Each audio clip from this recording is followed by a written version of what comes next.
भाई कि झंड जिंदगी है ना आदमी की इंडिया में ही नहीं, पूरे वर्ल्ड में। ठीक है, एक इस तरह की प्रजाति है जिसको कहते हैं पॉलिटिशियन। इनको ये ही आदमी चुनता है जिसकी मैं बात कर रहा हूँ, जिसकी ज़िंदगी झंड है। ठीक है, ये अलग अलग देशों में अलग अलग तरीके से रहता है। कहीं मुस्लिम बन के, कहीं हिंदू बन के, कहीं क्रिश्चियन बन के, कहीं यहूदी बन के। ठीक है, लेकिन इनको चैन से नहीं रहने देता। कौन? पॉलिटिशियन, अलग अलग देशों के, जिनको उन्हीं देशों के लोग चुनते हैं। ठीक है, यहूदियों को लगभग ख़त्म ही कर दिया गया था हिटलर के द्वारा।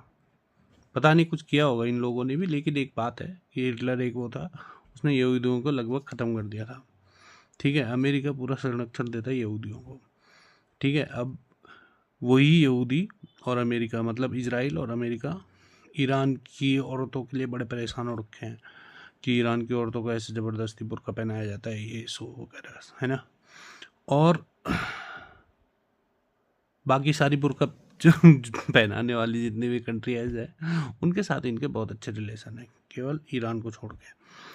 ठीक है, फिर आती है बात एप्स्टीन फाइल पे। ठीक है, एप्स्टीन फाइल लगभग पता नहीं कितनी फाइलें हैं यार, वो नंबर भी काउंट करना बेकार है, क्योंकि अभी जो लास्ट उसका बैच आया है वो 50,000 फाइल्स का बैच है। ठीक है, वो अमेरिका का अपना, मतलब औरतों के खिलाफ जो कुछ भी अमेरिका में होता है, वो इसका एक भाई बहुत बड़ा साहित्य है वो एप्स्टीन फाइल जो है।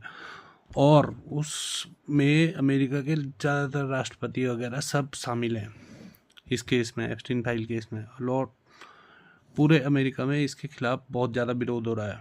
ठीक है, वो कह रहे हैं कि भैया इनको अरेस्ट करो, पकड़ो, जो भी करना है करो, लेकिन एप्स्टीन फाइल में जो विक्टिम्स हैं उनको न्याय दिलाया जाए।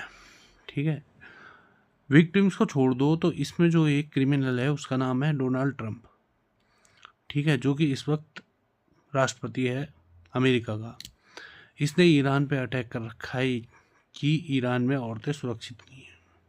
ठीक है, और भाई अपने यहाँ इन्होंने औरतों के साथ क्या किया है, ठीक है, उसके पन्ने काउंट करने मुश्किल हैं, कितने पेजेज हैं। ठीक है, और क्या क्या क्राइम किए गए।